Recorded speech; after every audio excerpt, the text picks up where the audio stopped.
بسم الله الرحمن الرحيم، وصلى الله على سيدنا محمد وعلى آله وصحبه أجمعين. الإخوان، السلام عليكم ورحمة الله تعالى وبركاته.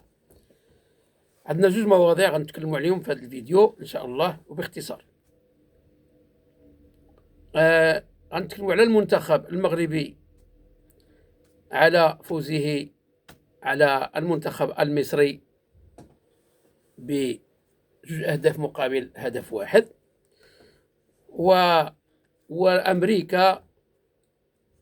والموضوع الثاني هو أمريكا تورط الجزائر. أمريكا تورط الجزائر. نبدأ على بركة الله. أولا قبل كل شيء، هنيئا للمنتخب المغربي، هو النيت كمل لنا ذاك الفرحة ديال 3-1 ديال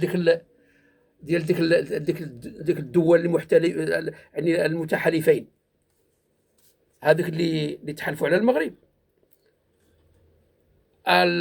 المنتخب الشباب تحت 17 سنة برد لنا الخطر ديالنا، عطى الجزائر 3-0، ودابا عاوتاني ضرب المصريين 2-1.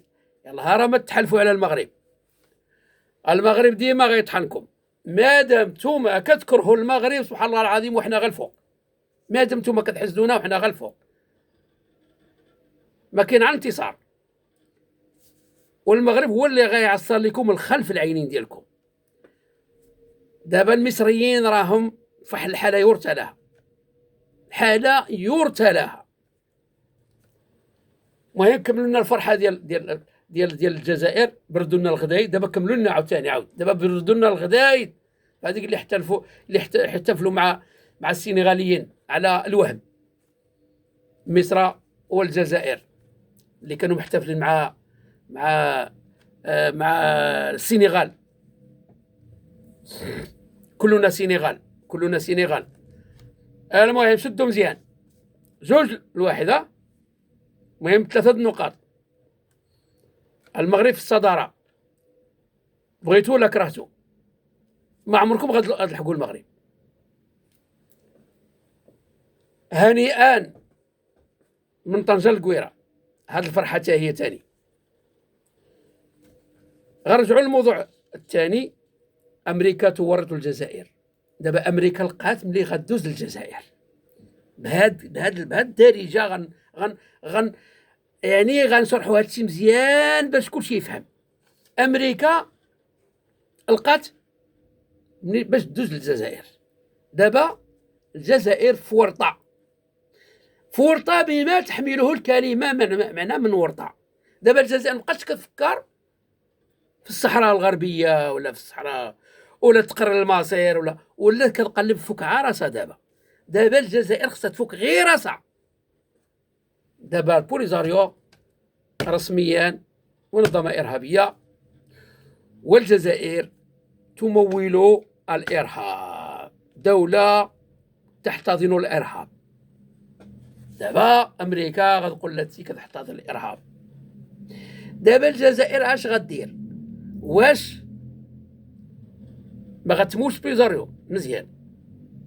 ولكن في غديرهم. دابا البوليزاريو عندهم الأسرار ديال الجزائر. دابا وحلت وعاد المشكل. البوليزاريو مرتبطة مع إيران، الجزائر مرتبطة هي مع إيران في النووي، في دعمها لإيران على حسب النووي. دابا أمريكا لقات ملي غدوز للجزائر. دابا أمريكا هي في الجزائر وعقلوا غتقول لها غندخل. هي شويه تسمع تقول لها غندخل نقلب على السلاح الدمار الشامل.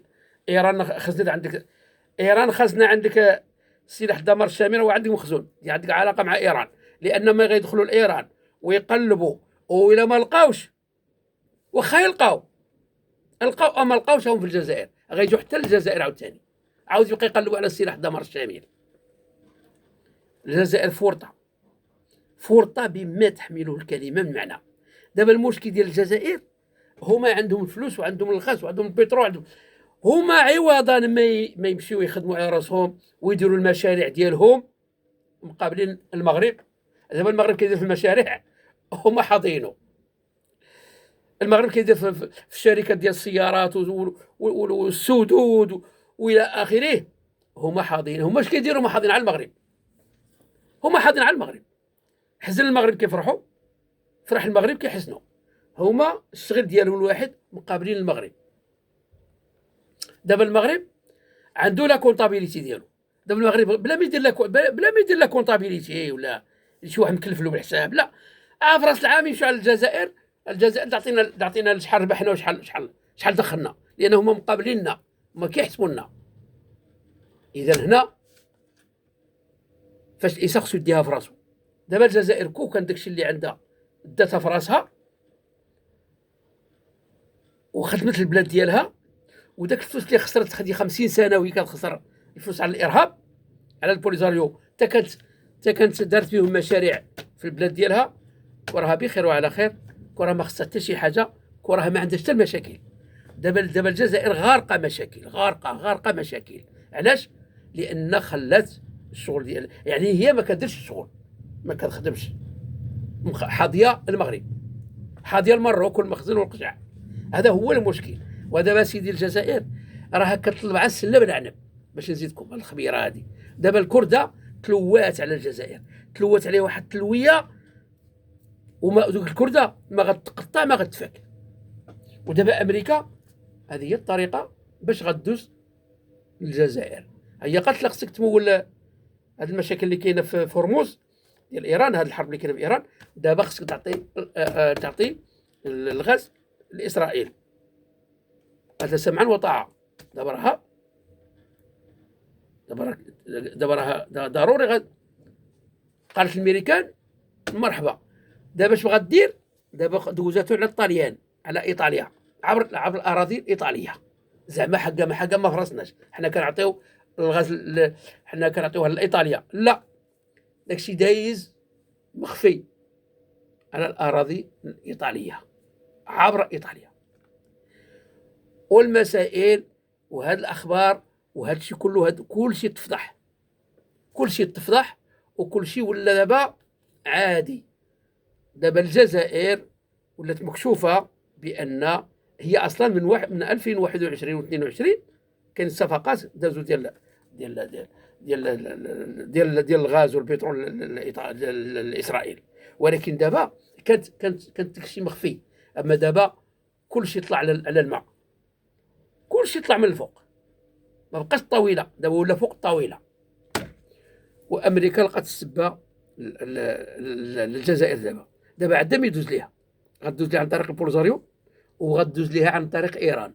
والايام بيننا، لان هي كون كانت داتها في راسها وما بقاتش حاضيه المروك، كراها بخير وعلى خير. دابا السبب خلا ضاربوا الجزائر هي المغرب. المغرب هو اللي غادي يطيح الجزائر في البحر. السبب ديال الفقر ديال الجزائر هو المغرب، والايام بيننا، لان ما بغاتش تديها في راسها. ومرة أخرى هنيئا للمنتخب المغربي على هذا الفوز المستحق على نظيره المصري ب2-1. ودابا المصريين كانوا غلبوا المغرب اليوم، كرة الليلة ما سكتوش، ولكن دابا ضربوا الطم، سكتوا. يقولوا لنا دابا هذه واحد الرسالة للمصريين، قولوا بأن رحنا ما فيدناش، كونوا رجال وقولوا بأن المغاربة خير منا ورحنا ما فيدناش. قولوا، يلا قولوها نسمعوها، ما كرهناش نسمعوها في البلاطو ديال مصر، ويقولوا بأن المغرب أفضل منا وحنا ما فيدناش. قولوا عاوتاني شي كولاسة، ولا قولوا نتوما القجع، نتوما ديروا بحال الجزائر، قولوا القجع والمخزن والمروك والكولاسة راه ما كينفع الصح. اي واحد شتو كيحظي عباد الله، عرفوا ما عمرو غيطفروا، ما عمر شي واحد يطفروا الا كان كيحظى غير عباد الله. اللي كيطفروا هو اللي كيدير سوق راسو وكيخدم على راسو. اما اللي كيحظى عباد الله ويحسد عباد الله ويكره عباد الله عمره ما غيطفروا. ولا سيما المغرب راه بلد شريف، المغرب راه شريف. اللي مشى معاه بهذا كتخلى ضربه. وعاشت المملكة المغربية الشريفة ولا عاش من خانها. والسلام عليكم ورحمة الله تعالى وبركاته.